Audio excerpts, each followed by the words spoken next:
Arranca un nuevo año en los mercados financieros, 2024, y muchos se preguntan cuáles son los grandes temas, oportunidades y desafíos de inversión que vamos a encontrar durante este año. He querido reagruparlos en 7 grandes temas que me parecen esenciales a vigilar durante el 2024, desde el empleo hasta qué va a hacer la Reserva Federal, hasta incluso la estacionalidad, porque no olvidemos, nos encontramos en un año que estadísticamente es muy complejo porque es un año presidencial. Hay elecciones en los Estados Unidos y cuando hay elecciones en los Estados Unidos, Wall Street se suele comportar de una forma concreta. Vamos a ver todo eso, la estadística, qué podemos esperar de este año, qué demuestran los datos y sobre todo, cuáles van a ser los temas a vigilar a nivel económico. Presentaros las ideas, presentaros lo que podría surgir a nivel macroeconómico y a nivel financiero y que vosotros podáis tomar las decisiones oportunas para vuestras carteras. Por supuesto, esto va a ser viendo grandes conceptos, grandes temas que se están desarrollando en los mercados, valoraciones, cómo cambiaría el que el suelo de los tipos de interés sea más alto del que esperamos, cómo afectaría un repunte de la inflación,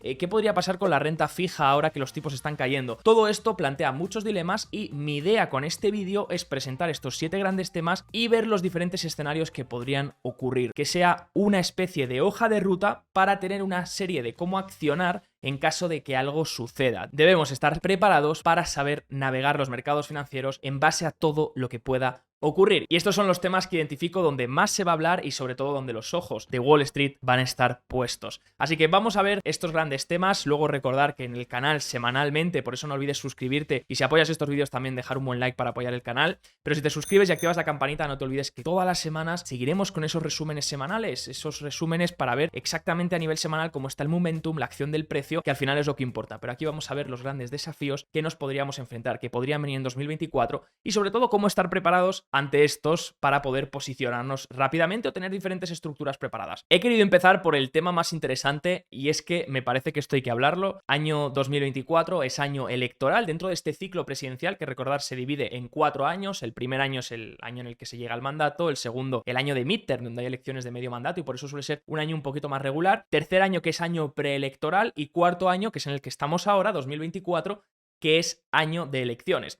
Y fijaros este gráfico que interesante que muestra el número de recesiones que se han producido en cada uno de los años presidenciales. Fijaros que las recesiones suelen darse en los años presidenciales, en los que hay elecciones presidenciales, y en los años de primer año de mandato del siguiente del presidente que llega al mandato, ¿no? Y esto ocurrido ha sido desde el año 29 hasta el 2021. Pero fijaros en el año 3. En el año 3, que justamente correspondía con 2023, nunca se han dado recesiones en los ciclos presidenciales. ¿Y por qué puede pasar esto? Pues esto puede deberse a que también los gobiernos, el que está en mandato, el que está en la casa, en ese momento aprovecha para, por así decirlo, incentivar la economía o hacer uso del gasto público para mantener la economía un poquito más a raya y así inflar un poco más los datos macroeconómicos a vista de que se aproximan las elecciones. Este año, de hecho, en 2023, el gobierno de Joe Biden ha llevado a un déficit del 7% del PIB y sería fácil acusar a Joe Biden únicamente del déficit, pero este déficit arrancó en Estados Unidos desde el 2016. En el 2016 Donald Trump empezó a subir muchísimo el déficit estadounidense y esto ha continuado con la pandemia y ha continuado después con las políticas de Joe Biden. Tanto es así que hemos llegado a un déficit en Estados Unidos del 7% sobre el PIB. De hecho, este año Estados Unidos ha contratado al 10% de toda la creación de empleo que se ha producido en 2023.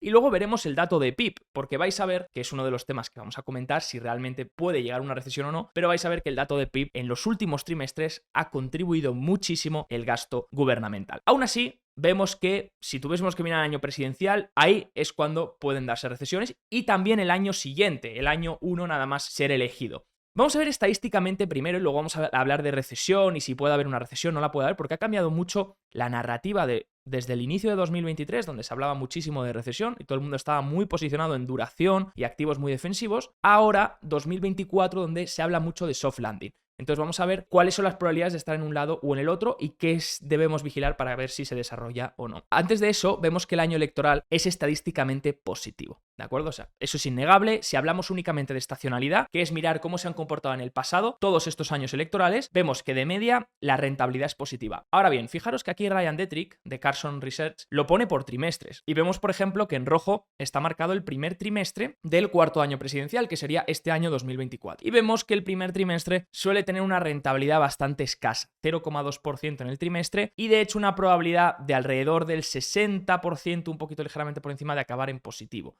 mientras que son los segundos, terceros y cuartos trimestres los que tienen una mejor rentabilidad. Sobre todo a partir del segundo. Segundo trimestre suele tener más probabilidad de acabar en verde y más rentabilidad media. Y luego el último trimestre del año, en años presidenciales, tiene muy alta probabilidad de acabar en positivo, pero con una rentabilidad un poquito menor que la que veríamos el segundo trimestre. Pero el primer trimestre de 2024, que coincidiría con este año presidencial, este cuarto año presidencial, vemos que la estacionalidad para ese primer trimestre del cuarto año suele ser bastante pobre. Así que coincidiría a lo mejor poder ver algún tipo de corrección, retroceso durante este primer trimestre del año, los 3 primeros meses del año, podría ser completamente posible y no lo descarto, para que los índices también pudiesen reposar tras las subidas que se han producido a finales de 2023. Así que como veis, la estacionalidad dicta esto. La estacionalidad se ha comportado muy bien en 2023, la hemos venido analizando en todos los vídeos semanales y hemos visto que la verdad se ha respetado bastante. Se respetó también en el año de midterm, en 2022, así que no descartaría vigilar la estacionalidad para 2024 también. Nos vamos a mover siempre entre la premisa de soft landing, que sería un escenario de Goldilocks. Goldilocks es cuando tienes una desinflación y mantienes el crecimiento, pero también nos vamos a mover en la narrativa de una potencial desaceleración / recesión, porque si realmente se va produciendo una desinflación, pero esa desinflación se está produciendo por una caída en la actividad, entonces acaba llevando a una posible deflación y una posible recesión. Puede ser una recesión muy leve, no tiene por qué ser una... La gente cuando se habla de recesión piensa que tiene que ser algo similar a una depresión y no tiene ni mucho menos por qué, pero puede ser una recesión que sea igualmente 2 trimestres, por ejemplo, una recesión técnica, 2 trimestres consecutivos de caída en el cambio del PIB, ¿no? Entonces, ¿por qué el mercado está tan positivo? Vemos el soft landing, que es la narrativa, y vemos cómo se comportan los mercados. Aquí tenemos una tabla muy interesante del último research de JP Morgan para el año completo, y vemos cómo se comportan los mercados nada más terminar las subidas de tipos de interés. Y aquí lo tenemos en este gráfico, vemos que aquí es cuando finalizan las subidas de tipos de interés, la última subida que se produjo más o menos en verano de este año, y como vemos cómo se comporta el SP500 después. Por supuesto, hay escenarios en los que el SP500, una vez se ha realizado la última subida de tipos, ha bajado, ¿vale? Aquí tenemos uno de ellos. Y de hecho aquí nos están metiendo del 83 al 84, pero si nos metiesen del 73 al 74, también a lo mejor veríamos caídas cuando Arthur Burns medio pivotó y luego vino ese segundo shock de inflación que tuvo que venir Paul Volcker, ¿no? Entonces, bueno, depende un poquito, obviamente, si es la última subida y estás en un escenario de soft landing, donde la Fed ha conseguido salvar la economía, se denomina, entonces sí que es verdad que tienes un retorno positivo. Los tipos de interés ya empiezan a reducirse o empiezan a mantenerse, y ya es un poco dependiendo de si la Fed baja tipos o no. Pero bueno, ahí es donde está el dilema del tema 2, recesión Goldilocks. ¿Qué va a pasar este año? El año pasado ha sido una lucha eterna. De hecho, arrancábamos el resumen del año pasado hablando de 2 sectores concretos, que era el de comunicaciones y el financiero. Luego en marzo, personalmente no esperé lo que pasó en marzo con la banca, porque de hecho yo marqué como comunicaciones y financiero los 2 sectores del año 2023, y claro, financiero me dejó descolocado lo que pasó con la banca. Era algo que no esperaba. Pasó lo de la banca, empezó la Fed a crear un programa que se denominaba el programa BTFP para salvar a los bancos, y luego al final, pues el sector financiero no ha tenido un final de año tan malo, ¿no? Pero, ¿qué podemos esperar este año? Porque el año pasado fue como una eterna lucha entre, vamos a tener una lucha entre Goldilocks o recesión, y con una recesión con unas probabilidades muy altas. ¿Pero qué pasó? Que el gobierno ha mantenido un gasto, un déficit extremadamente alto. Un gasto extremadamente alto. Y además vais a ver que se ha correspondido en un momento en el que ya no se está reduciendo la liquidez. Al revés. Parece ser, y algunos inversores que controlan más sobre ciclos de liquidez, como Michael Howell, están ya hablando de que ha iniciado un nuevo ciclo de liquidez, y por eso estamos viendo el oro y el Bitcoin, de los cuales vamos a hablar enseguida, subir tanto. Entonces, al final, si ha iniciado un nuevo ciclo de liquidez, la economía va con retraso al ciclo de liquidez. El ciclo de liquidez va adelantado unos cuantos meses. Entonces, podríamos ver incluso la economía todavía reducirse mientras el ciclo de liquidez avanza. El año 2023 fue un año donde se desasoció mucho entre Goldilocks, recesión, Goldilocks, recesión, Goldilocks, recesión. Y si os fijáis, los tipos de interés fueron haciendo cosas muy distintas durante las fases del año. Principios del año los tipos de interés caían muchísimo en la parte larga de la curva y en la parte corta también, porque empezó a venir esa crisis bancaria regional, y entonces la gente ya pensaba que empezaba la recesión, y pudo haber empezado, pero la Fed rescató a los mercados. La Fed lanzó ese plan BTFP, donde dio a toda la banca pues préstamos que podían solicitar, y de hecho que el plan BTFP está en récord de solicitud, están aprovechando antes de que termine en 2024, pero como todo lo que ha hecho la Fed provisional, finalmente seguramente lo hagan permanente. Todo ha empezado provisional por parte de la Fed y lo acaban haciendo permanente. Entonces, todo eso pues fue un boost a los mercados, fue una explosión a los mercados, y al final ahora el mercado está descontando que nos movemos hacia Quad 1 o escenario de crecimiento desinflacionario o Goldilocks. Y eso es lo que el mercado está descontando. ¿Qué sube bien? ¿Qué lo hace bien en Goldilocks? Activos de mayor riesgo, acciones, bonos high yield, compañías con poder de fijación de precios, todos los sectores más cíclicos, por ejemplo. Todo eso lo hace bien en un escenario de Goldilocks, ¿no? Y es lo que está ocurriendo ahora en esta fase que estamos viendo de final de año 2023, principios de año 2024, donde estamos viendo ese apetito por el riesgo que no demostraban los mercados, donde incluso las small caps, que no terminaban de empujar y donde se había mantenido todo el año prácticamente planas o incluso en negativo, en los últimos meses del año despuntando, mostrando ese apetito, ese mayor apetito por el riesgo, ¿no? De que ya me expongo a una empresa más pequeña, más arriesgada. Ahora bien, a medida que nos movemos hacia la desinflación de precios y se va produciendo un fenómeno de desinflación, también nos podemos mover hacia un entorno donde el crecimiento se vea perjudicado, donde poco a poco esa desinflación acabe también perjudicando a la economía y realmente se produzca porque la economía se está enfriando. Y ahí es donde pues, te puedes meter en un boost desinflacionario, donde pues por supuesto entrarías en un Quad 4, donde tienes menor inflación, pero también tienes menor crecimiento. Y ahí está el potencial riesgo de una recesión, de poder dejar una recesión abierta para 2024 e incluso 2025. Fijaros que si miramos de hecho el gasto gubernamental, es muy difícil decir que hay una recesión con un 5% de PIB, es de locos. Entonces, bueno, este tercer trimestre anuló y por eso el tercer trimestre, dando un 5% de crecimiento, es lo que hizo ya que todo el mundo dijese, bueno, pues nos encontramos en un entorno de soft landing o de Goldilocks, como lo queramos llamar. Soft landing sería conseguir el Goldilocks, ¿no? Aterrizar consiguiendo ese escenario de Goldilocks. Como vemos, si miramos los diferentes los diferentes contribuidores al PIB, vemos que la mayoría de contribuidores durante este año, falta todavía el cuarto trimestre de 2023, ¿vale? Así que vamos a ver qué nos sorprende el cuarto trimestre de 2023, pero lo que vemos de 2023 por ahora es que hay muchísima contribución, si miráis, de lo que sería la parte azul clarita y la parte verde, ¿no? Donde vemos pues gasto gubernamental y consumo. Al final, el consumo y el gasto gubernamental han sido los dos factores principales que han mantenido el crecimiento en Estados Unidos. Un gasto gubernamental porque si el gobierno se está endeudando a los niveles que se está endeudando y tiene un déficit del 7% del PIB, eso es dinero que está gastando en la economía y eso es dinero que puede contribuir al crecimiento. Pero es un crecimiento un poco ficticio, es un crecimiento basado en deuda y en déficit.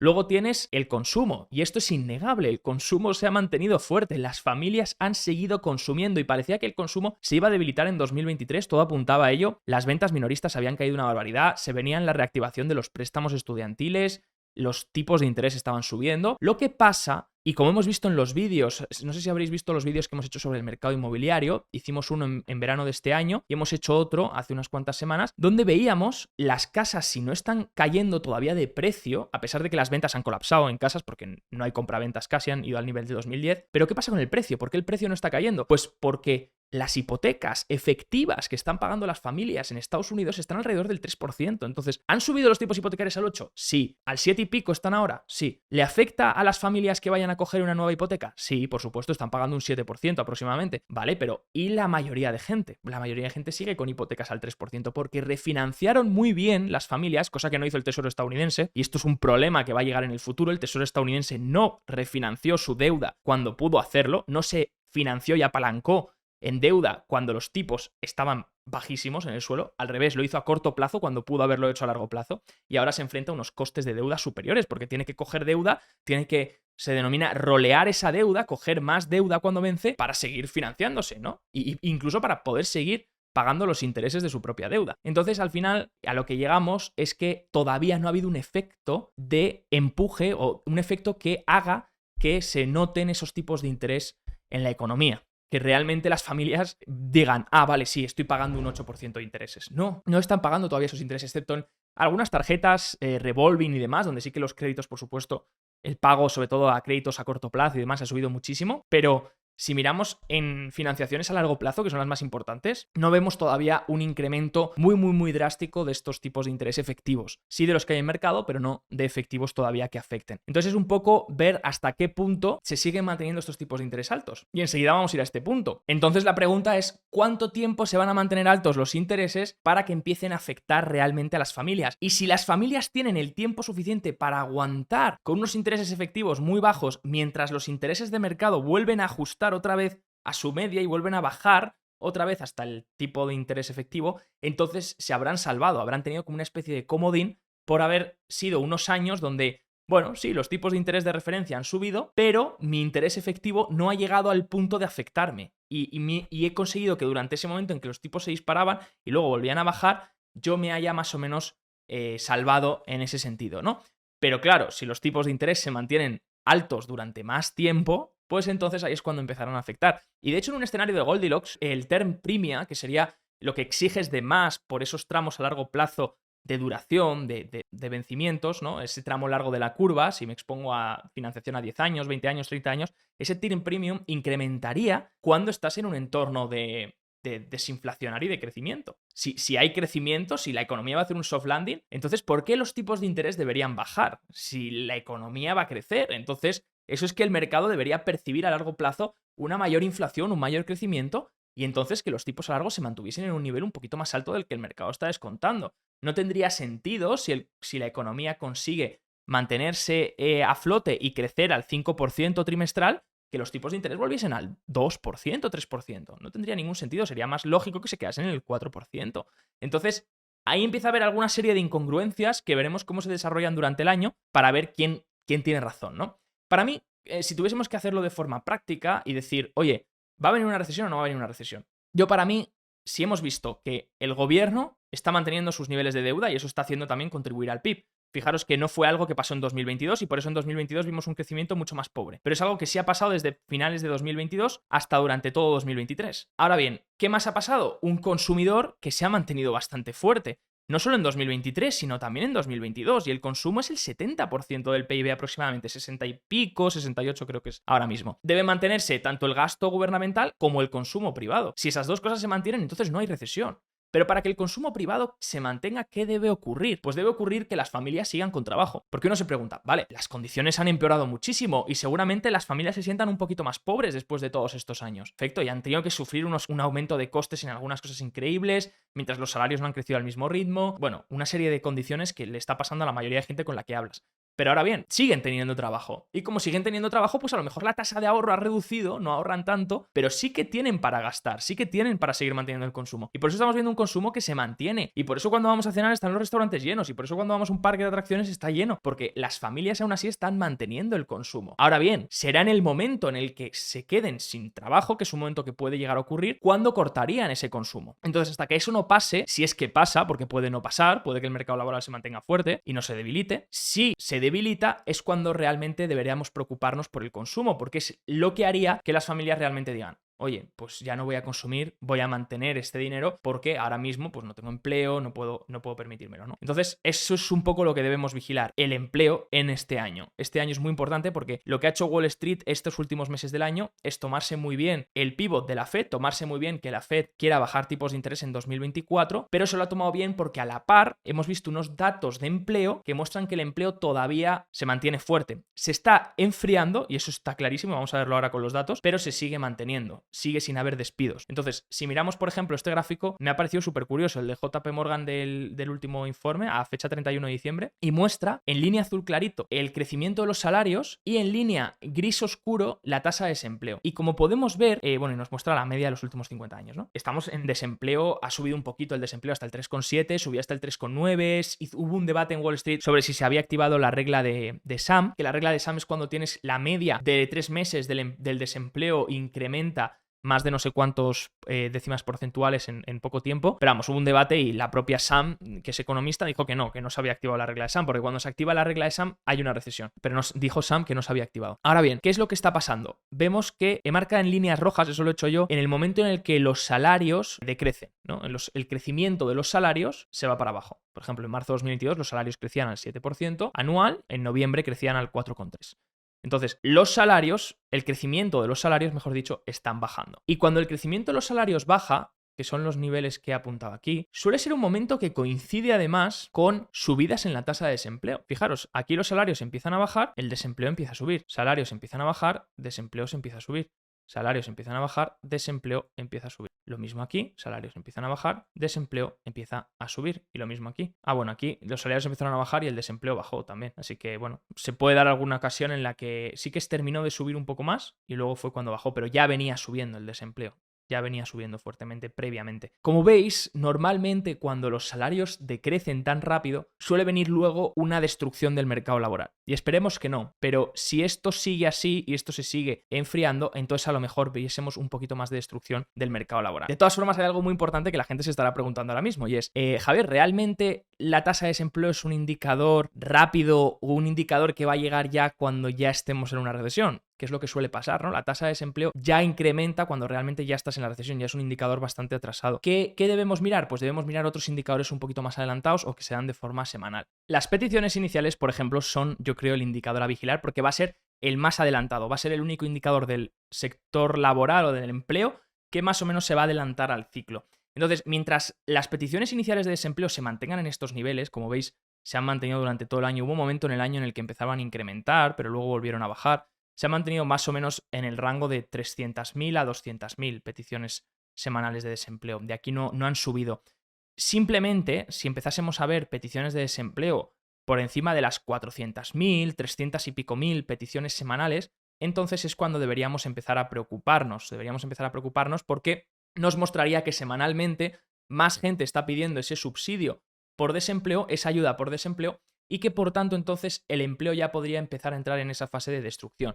Fijaros, venimos de una fase en la que el mercado laboral estaba, vamos a decir, muy caliente, vamos a poner aquí caliente, ahora se ha ido enfriando hasta a un nivel medio y luego podría entrar en la fase de destrucción. Esperemos que eso no ocurra, pero es una fase que no podemos descartar, ¿vale? Porque al final son todo ciclos, ¿no? Entonces vienes de una fase muy recalentada a una fase de enfriamiento, a una posible fase de destrucción. ¿Por qué digo que estamos en una fase de enfriamiento? Pues porque fijaros, estos son las vacantes de empleo, las job openings, que es cuántas personas se están solicitando para trabajo, cuántas vacantes de empleo hay abiertas para trabajo. Y han pasado de estar por encima de los 12 millones, creo que es aproximadamente, o 11 millones estaban, a alrededor de 8 millones, ¿vale? Así que como vemos, esas job openings han seguido cayendo y, por supuesto, eso significa que menos vacantes de empleo hay. También hemos visto que los salarios han empezado a bajar, el crecimiento de los salarios no es que estén bajando, es que están creciendo más lentamente y por tanto baja esa tasa de crecimiento anual. Y eso simboliza, y también lo han comunicado varias veces en el libro BASE, que es el libro que elaboran todos los distritos de la Reserva Federal, donde hablan de la economía. El libro BASE destacaba en temas de hábitos de trabajo y de hábitos de empleo que mucha gente estaba diciendo que las negociaciones con los jefes o con los managers eran cada vez más difíciles. Era más difícil pedir días libres, era más difícil pedir un aumento de sueldo, era más difícil también encontrar otro trabajo para moverte, también escalar dentro de la empresa. Entonces, como que las condiciones se han ido endureciendo un poquito. Veníamos de un entorno laboral que estaba muy caliente y donde pues, mucha gente estaba cambiándose de empleo fácilmente, le podían subir el sueldo más a menudo, podía ascender más fácil. Y ahora, poco a poco, durante este año hemos visto cómo, según el libro BASE, porque, ojo, esto es lo que dice y comunica el libro BASE que he leído, poco a poco se ha ido endureciendo y las condiciones se han ido empeorando. Pero eso no significa que haya despidos masivos, porque si hubiese despidos masivos, la tasa de desempleo estaría por encima del 4% y está en el 3,7%, que son niveles históricamente bajos. Son superiores al 3,5% que veíamos de mínimo, pero siguen siendo históricamente muy bajos y las peticiones iniciales de desempleo están en niveles de 200.000. Han subido esta última semana, pero siguen en niveles bastante bajos. No será hasta que las peticiones iniciales de desempleo nos muestren niveles de 300, 400.000 sostenidas durante algunas semanas cuando podremos empezar a ver que el mercado entonces laboral se está destruyendo. Y si el mercado laboral se destruye, entonces el consumo posiblemente se frene y ahí es donde se te incrementan muchísimo los riesgos de recesión. Prácticamente a una probabilidad casi perfecta de que haya una recesión. O sea, si el empleo realmente empieza a destruirse, posiblemente veamos una recesión. Luego la pregunta es, ¿qué tipo de recesión? ¿Leve, mediana, dura? Pues eso ya obviamente depende de cuánto tiempo terminemos en salir de ella. Pero por ahora no es el caso. Por ahora estamos viendo un empleo que se mantiene y eso es lo que está comprando Wall Street.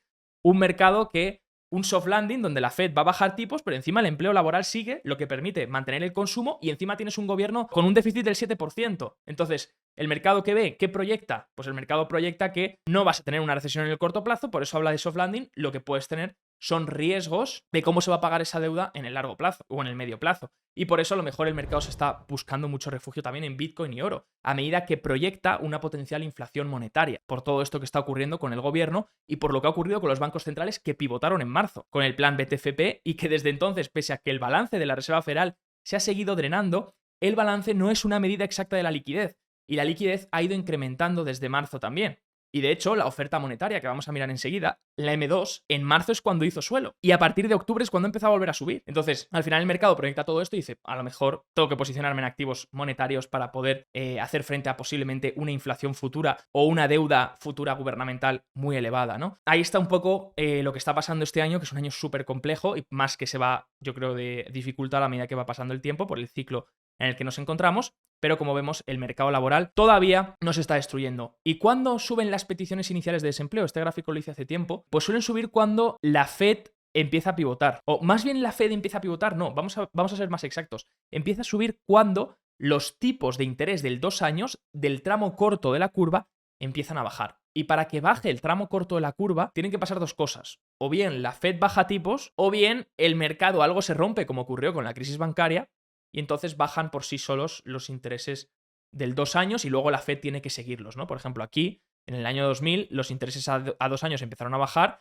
y luego la Fed más tarde paró y luego más tarde empezó a bajar ellos.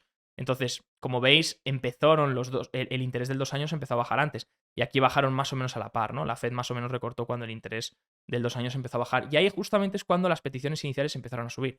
Así que también necesitas que se rompa algo en la economía o al final es ese propio mercado laboral el que se está rompiendo, el que te advierte a los tramos de bonos que, oye, cuidado, que entonces puede venir una recesión, el 2 años empieza a caer, la Fed empieza a bajar tipos, pero empiezas a entrar en un entorno posible de recesión.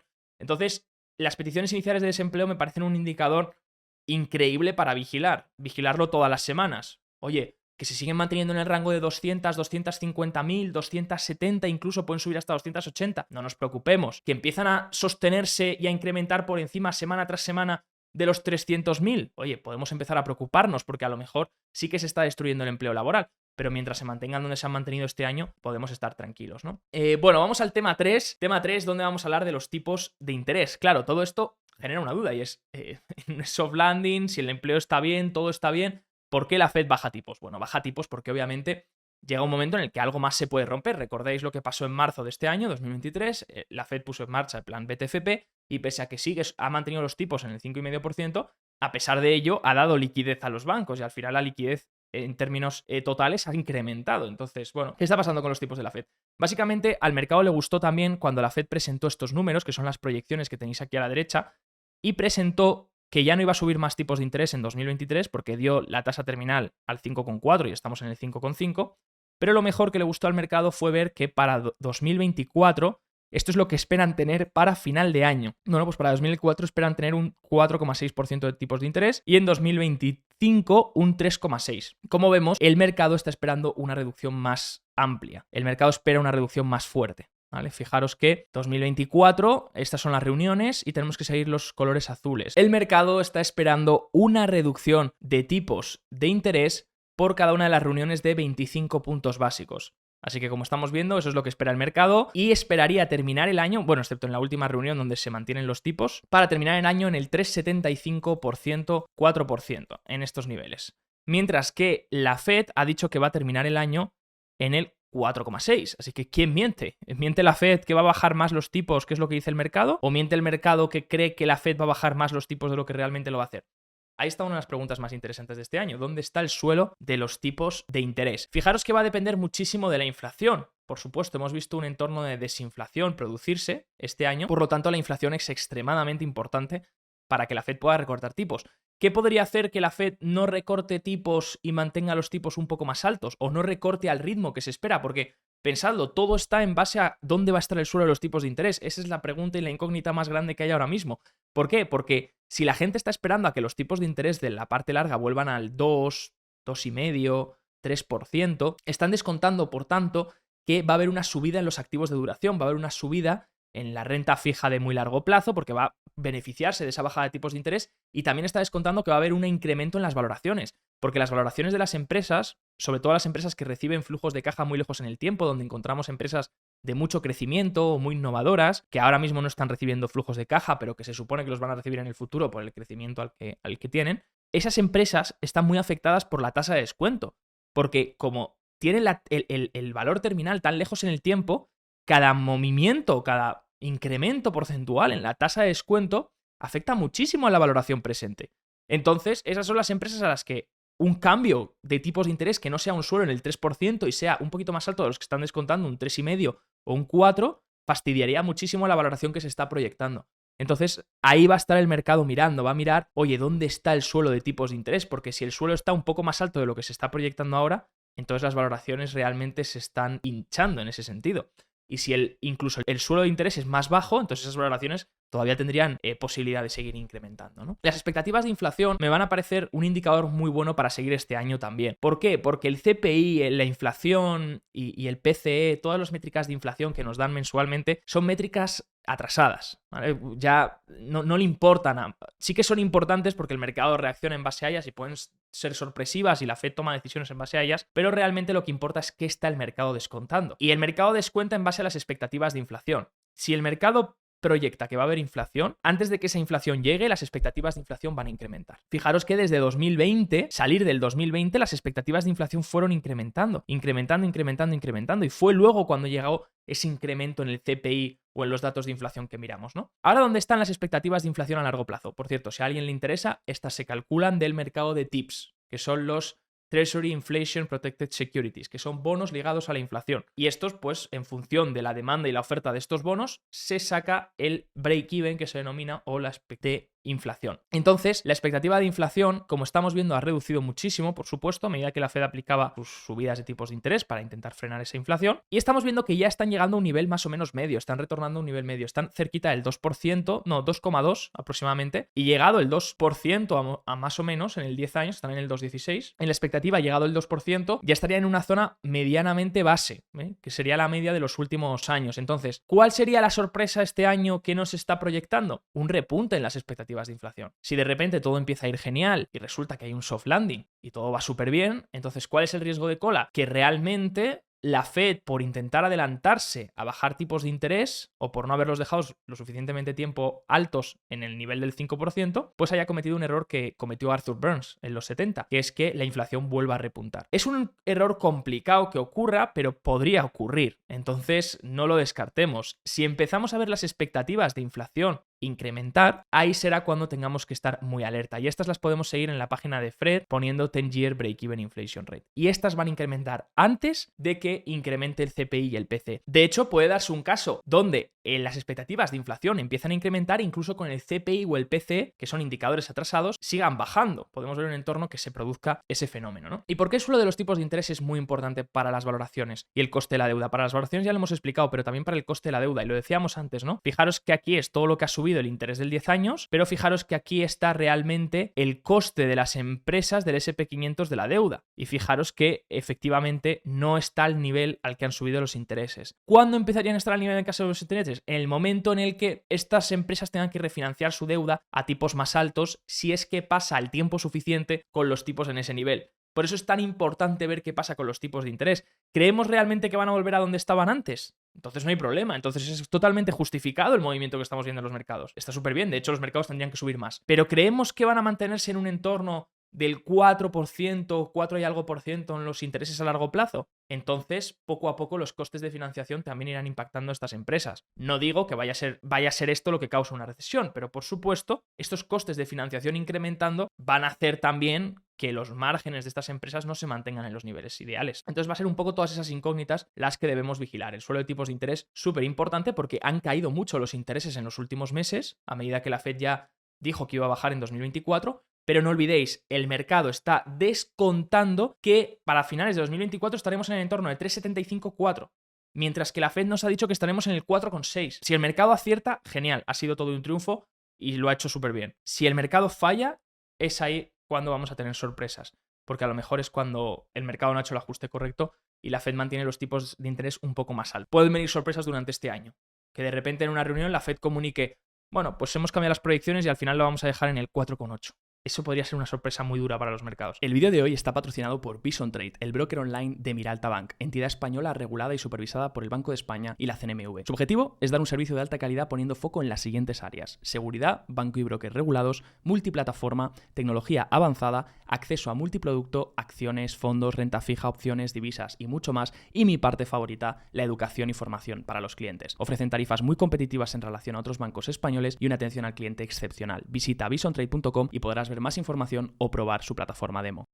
Pero al final, ¿cuál es el mayor fundamento del mercado y lo que más importa? La liquidez. La liquidez al final es lo que mueve los activos financieros y es lo que mueve muchas veces la economía también, la creación también de esa oferta monetaria. Es también importante. De hecho, tenéis un vídeo que os dejo abajo donde cómo se crea el dinero por parte de los bancos comerciales para que veáis la importancia de todo esto y de esa reactivación del crédito. Y como vemos, hemos estado siempre siguiendo, aquí hay un gráfico muy interesante de Cross Border Capital de Michael Howell, que según él ha iniciado un nuevo ciclo de liquidez. Entonces, este nuevo ciclo de liquidez debería ayudar a los activos financieros. Y él dice que básicamente el mercado está muy centrado en lo que es el balance de la Reserva Federal, que sería la línea roja. Entonces, la línea roja básicamente muestra una reducción muy drástica del balance, que efectivamente ha ido reduciéndose, ¿no? A medida que se dejan vencer los bonos que tiene la Fed. Fijaros que este incremento se debió a lo que pasó con Silicon Valley Bank, esos préstamos BTFP, y luego vemos que ha seguido reduciéndose por el efecto del QT, por la reducción del balance, porque se están dejando vencer los bonos tanto hipotecarios, MBS, como bonos del Estado que tiene la Reserva Federal, ¿no? Pero dice Michael Howell, hay una medida más exacta de la liquidez, que es esta que tenemos en naranja. Y como veis, porque dice que todos los componentes de los activos de la Reserva Federal no muestran una imagen correcta de la liquidez, porque hay algunos apartados del balance que no entran al sistema real, que se quedan simplemente en los balances de interbancarios, de tanto la Reserva Federal como balances de banca. Entonces, es realmente únicamente las categorías que se trasladan a la economía real las que importan en la liquidez. Y fijaros, de ahí dice Michael Howell que realmente, si uno mira la liquidez ha ido en incremento desde que la Reserva Federal implementó ese plan BTFP y salvó a los bancos en marzo de 2023. De hecho, esta era la proyección que tenía la Reserva Federal con el QT. Esta era la proyección que debería haber tenido la liquidez y como veis eso se giró en marzo de 2023 cuando la Fed rescató a los mercados, hizo esa Fed Put que todavía tenemos por ver cuál es el impacto de este plan BTFP, ¿no? Plan BTFP al final lo que introdujo la Fed, para el que no lo sepa, un mecanismo en el cual todos los bancos pueden otorgar sus bonos que tienen unas pérdidas muy grandes. Por ejemplo, si los valoramos a mercado, esos bonos que tienen la categoría HTM, que en principio es Hold to Maturity, para mantener hasta vencimiento, y que se los valorasen en mercado a lo mejor han caído un 60 o un 70% de precio. Pero como los tienen a vencimiento no les interesa vender, el problema es si tienen que venderlos. Ahí es cuando reflejarían las pérdidas. Y es cuando el mercado se asustaría y entonces sacarían su dinero, que es lo que pasó con Silicon Valley Bank. Ahora bien, la Fed lo que hizo fue introducir el programa BTFP donde tú le das los bonos, que han caído un 60 o un 70% en valor, la Fed te los valora a valor par, sin reflejarte esas pérdidas, te los valora al valor par del bono, y te da eso en préstamo. Y tú simplemente le dejas el bono como colateral. Te da un préstamo a un año vista y luego le devuelves el préstamo por un importe que es el interés OIS más 10 puntos básicos de referencia. Él te devuelve, la Reserva Federal te devuelve el colateral, que es ese bono que tienes hasta vez. Y ya está. Entonces has obtenido liquidez a un coste de tipos de interés bastante medio y te has armado de liquidez con unos bonos que realmente, como vas a mantener hasta vencimiento, te da igual depositarlos como colateral porque no los necesitas en ese momento. Te los depositas como colateral en la Fed, te dan préstamo y tienes un préstamo prácticamente a un año vista, liquidez a un año vista. Entonces, ¿por qué el plan BTFP sigue escalando? ¿Por qué el plan BTFP sigue en máximos? Porque los bancos se están preparando por si acaso en 2024 este plan BTFP se acaba, tener por si acaso liquidez, por si viene algún problema, similar a lo que pasó en 2023, ¿no? Por si viene alguna posible banco regional que pete o lo que sea y la gente tenga miedo y saque su dinero, pues los bancos quieren tener bastante liquidez y estar preparados. De hecho, vamos a mirar lo que pasó con la oferta monetaria. Han circulado muchos gráficos de la M2 en términos porcentuales, cambio porcentual. Y es verdad que el M2 en cambio porcentual se ha metido una castaña increíble, si miramos en el último año. Cambio porcentual, la M2 ha bajado drásticamente y el gráfico es boom, cataplof. Pero ¿qué pasa? Yo comenté, con tanto gráfico de la M2 en cambio porcentual, parece que la M2 sigue en caída libre, pero si quitamos el cambio porcentual y lo vemos en términos absolutos, vemos que la M2 llevaba plana desde mayo a junio. Entonces, desde mayo realmente la oferta monetaria no se había contraído. Se estaba aplanando. De hecho, ahora la M2 simplemente nos dan datos mensuales. Es una putada porque tenemos que esperar un mes para poder ver los datos, pero la M2 se había aplanado prácticamente, no seguía bajando. Y de hecho, esto fue en noviembre, y de hecho a partir del 30 de octubre, 31 de octubre, la M2 empieza a incrementar. La oferta incluso monetaria en el sistema empieza a incrementar otra vez. Entonces, ¿hemos visto los efectos de esta caída de la M2? Porque los efectos de la subida sí que lo hemos visto. Recordad que cuando la M2 crece por encima de lo que crece la oferta de productos y bienes de servicio, tienes una posibilidad de ver inflación. Ahora bien, con retraso, sí, eso siempre, con unos 18 meses de retraso. Pero hemos visto el impacto en la economía de esta destrucción de la oferta monetaria, de esta caída que ha habido desde 2022 hasta mayo de 2023. Algunos economistas dicen que no hemos visto todavía el impacto en la economía y por eso no hay que dejar nunca las dudas cerradas a un posible entorno de recesión que vendría acompañado, como os digo, de un deterioro, por supuesto, del empleo, porque es imposible ver una recesión, es muy difícil ver una recesión si el empleo laboral sigue fuerte.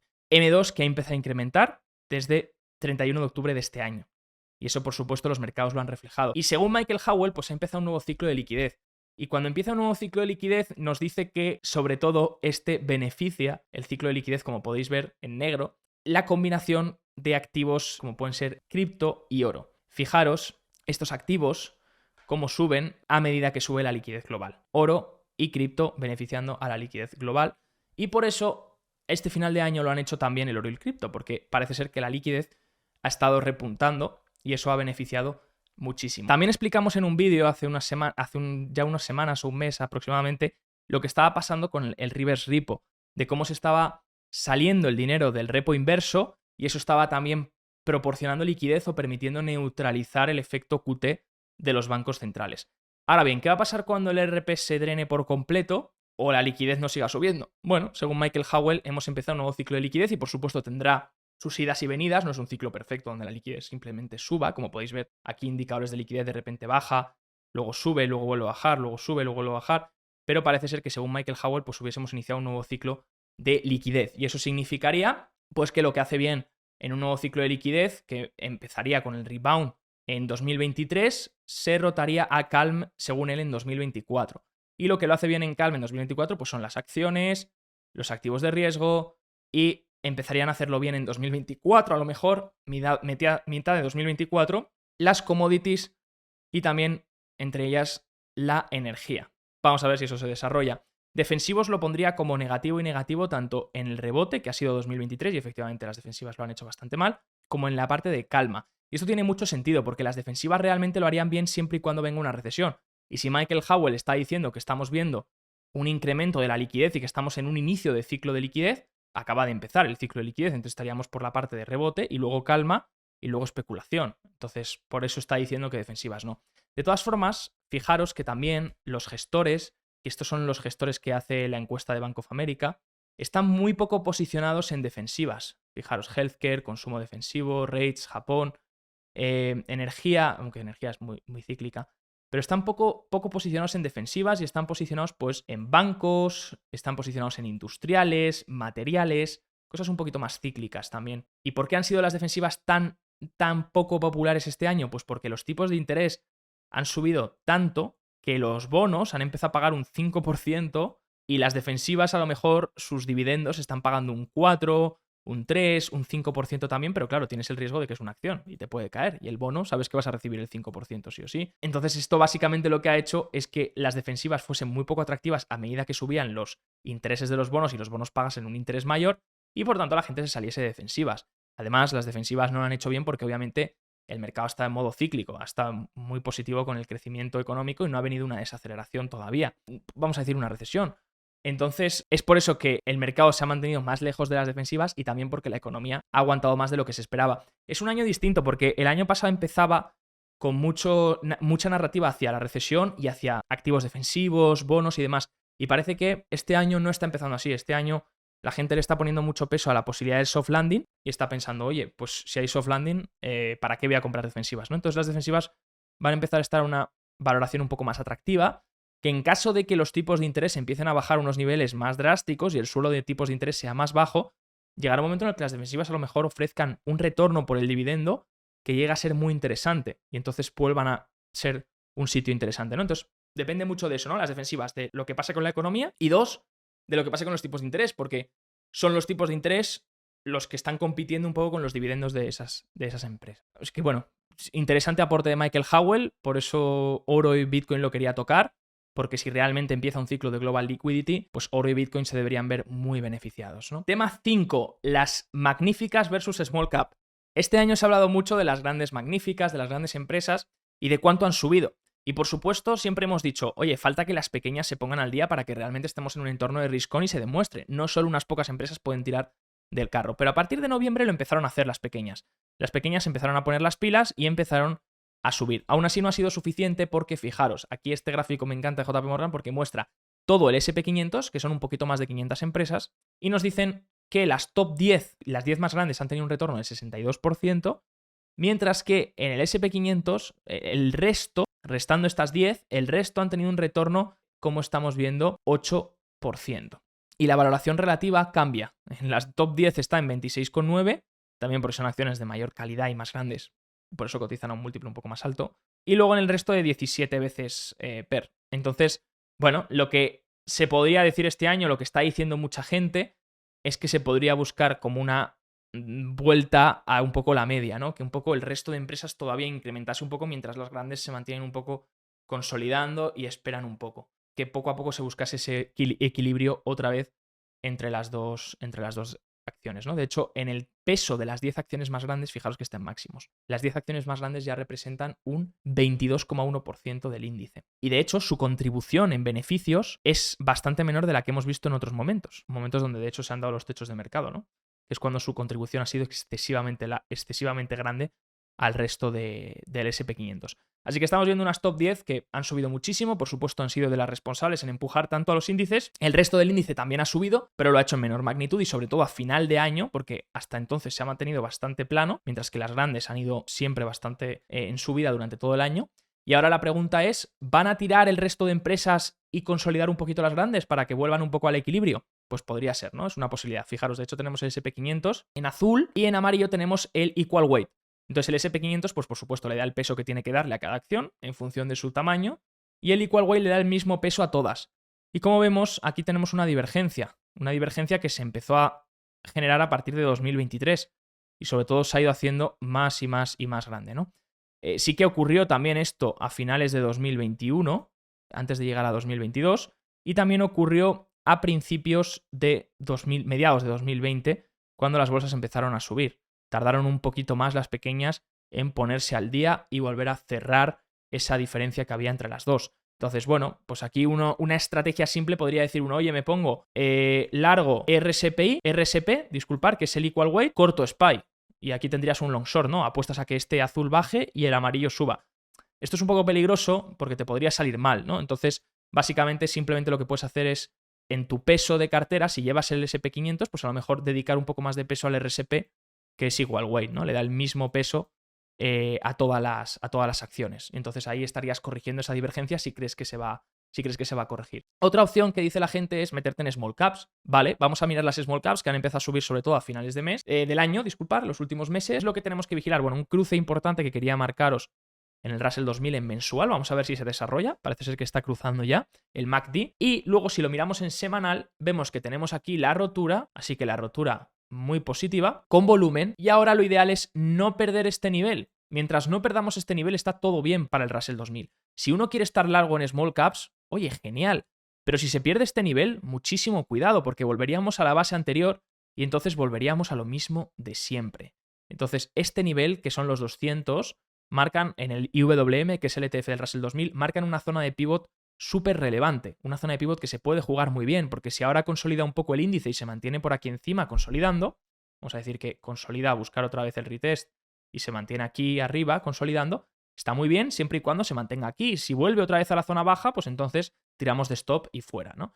Entonces se puede jugar con una gestión de riesgo muy óptima el tema del Russell 2000. Small caps, sí, genial, oye, han roto, vale, mientras se mantengan por aquí encima, mantente. Si pierden esto, por un stop y fuera. Luego el siguiente objetivo sería esta resistencia a la que iríamos próximamente si el índice consigue seguir subiendo o consolida durante un tiempo, porque puede ser una posibilidad. Hemos visto que, de hecho, no se conta en tema estacional. pero hemos visto que el primer trimestre del año suele ser bastante malo en el año presidencial, pero es que además enero suele tener lo que se denominaría el January Effect. Y el January Effect es un efecto que ocurre en enero cuando los años previos han sido positivos, cuando el año ha sido positivo, en enero del año siguiente suele haber bajadas. ¿Por qué? Porque la gente lo que hace es que como el año ha sido tan positivo, acumula plusvalías y las pérdidas no las quiere todavía reflejar, sino que va a acumular y va a llevarse esas plusvalías hasta el año siguiente, y en el año siguiente entonces todo lo que lleve con pérdidas lo va a vender para tener pérdidas para compensar durante todo el año siguiente, ¿no? Entonces, bueno, se produce ese January Effect, que también suele ser bastante típico, donde si has tenido un muy buen año anterior, en enero sueles tener una corrección. Vamos a ver si este año se produce, pero en caso de producirse, pues lo importante es que se consolidase en estos niveles, ¿no? Mientras no se pierdan los 200 o los 198 más o menos, todo correcto en el IWM. Aunque bien, hay que saber de qué se compone el IWM, el Russell 2000. 17% industriales, 17% sector financiero. Por eso el IWM lo hizo mal en marzo, porque quebró la banca regional, cayeron los bancos regionales, se vio muy afectado el IWM. Este final de año pues ha subido mucho la banca regional, ha subido mucho los bancos, han subido mucho las industriales y eso ha beneficiado mucho al IWM. Pero al final, una apuesta al Russell 2000 es una apuesta a industriales. Si uno quiere buscar otros pesos, a lo mejor que mire el Vanguard Small Caps, posiblemente, ¿no? Pero básicamente sería una apuesta a industriales y a financiero. Eso que lo sepáis. Y en tema 6, gente, ¿qué tenemos? Pues vigilar el comportamiento relativo entre Estados Unidos y otros mercados desarrollados. Fijaros, los años en los que Estados Unidos lleva superando al resto de mercados desarrollados, por lo que te ha interesado más estar en índices estadounidenses, estar en un SP500, por ejemplo, que en un EAFE, ¿no? Que en un índice de renta variable desarrollada, porque la renta variable estadounidense lo ha hecho muchísimo mejor. Fijaros la superación relativa que ha tenido, pero no es algo que haya ocurrido siempre, ¿vale? A veces el resto de países desarrollados lo han hecho mejor que el SP500 durante años. Entonces, al final, esto también es cíclico. En este momento se está alargando mucho y Estados Unidos está teniendo un comportamiento relativo muy superior al resto de países desarrollados.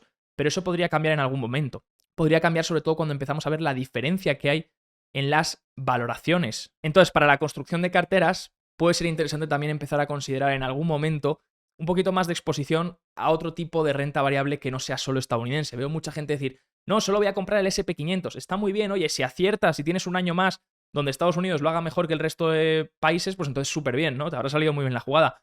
Pero llega un punto en el que puede llegar un momento en el que eso cambie por las valoraciones, porque el mercado empiece a saturarse, por cualquier cosa. Y entonces estaría bien empezar a partir de 2024, 2025 también, tener un poquito más de exposición, a lo mejor ir incrementándola con los años a otros países también desarrollados. He estado investigando mucho, ya haré un vídeo a lo mejor sobre lo que está pasando en Corea del Sur, el KOSPI, las valoraciones a las que están las acciones de ahí, porque están empezando a estar atractivas, lo que podría pasar en Japón también, en Europa. Todo eso puede ser crucial para este año y a lo mejor también habría que considerar no solo exponerse en renta variable estadounidense, sino empezar a mirar también otras zonas que están a mejor valoración. Y por último, tema 7, la valoración, que siempre es importante, aunque parezca que no importa, porque, de nuevo, los argumentos de este año es la macro no importa, las valoraciones no importan, el técnico no importa, porque resulta que se decía que la amplitud era negativa porque solo las grandes subían y demás. Fue cuando la amplitud mejoró, cuando el rally de mercado ha llegado, que ha sido a partir de octubre. Ese ha sido el rally donde todas las acciones han subido en conjunto, porque hasta entonces los rallies anteriores habían sido solo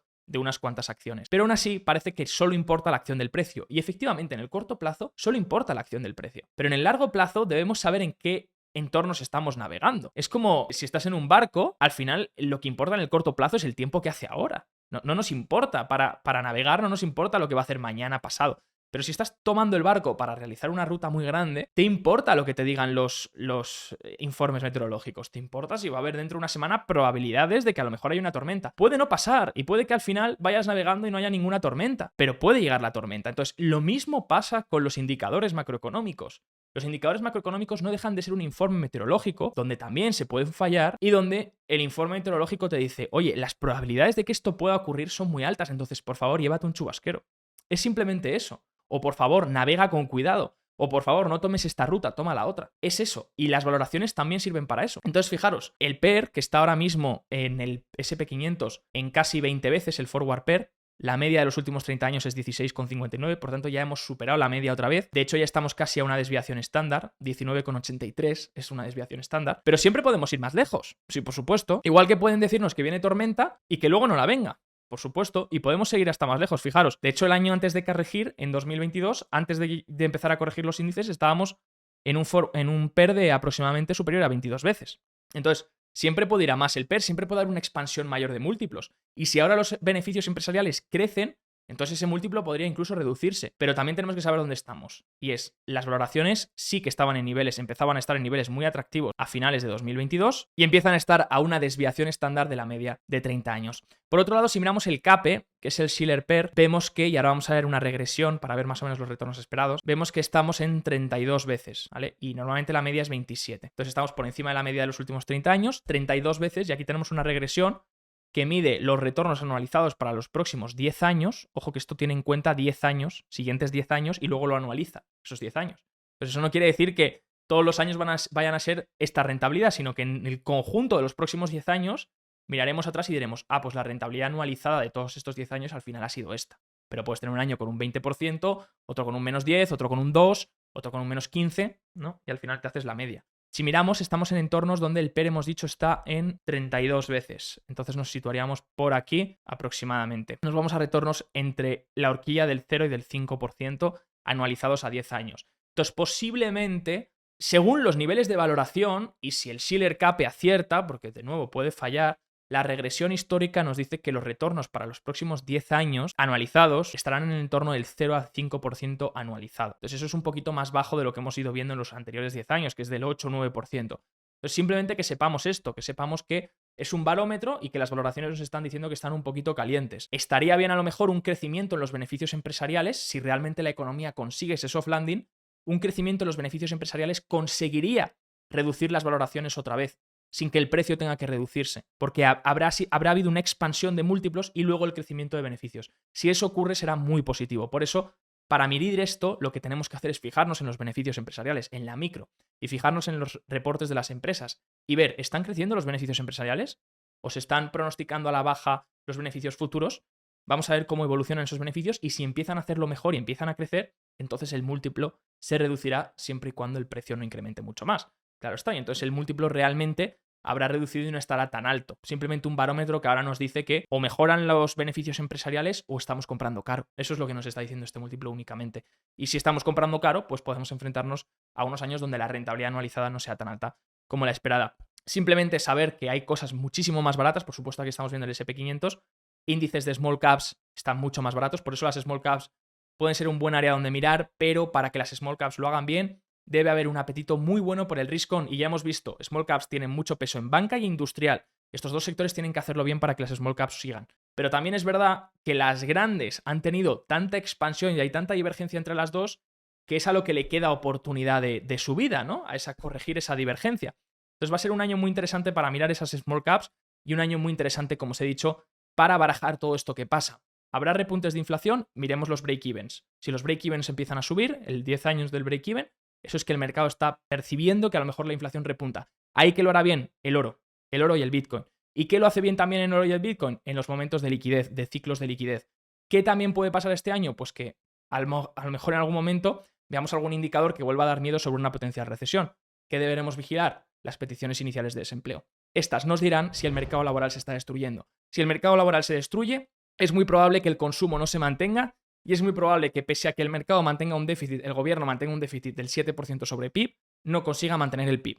Entonces, eso es lo importante. Esos son los conceptos básicos a vigilar para mí este año. Coméntame cuáles son los tuyos, qué opinas, espero que este vídeo te haya gustado. No me apetece decir qué activos me voy a posicionar o qué activos no, porque eso lo voy a ir haciendo en los vídeos que hagamos semanalmente, porque mis operativas son muy tendenciales y se aplica mucho el momentum, entonces no tendría sentido hacerlo con un año de antelación.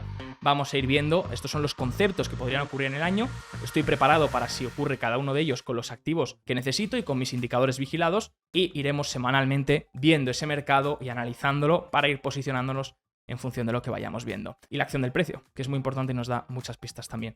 Que disfrutéis, familia, que tengáis un muy buen inicio de año, y si os ha gustado, por favor, no olvidéis dar a like y vigilar los links de la descripción por si os interesa seguir formándoos. Un abrazo fuerte.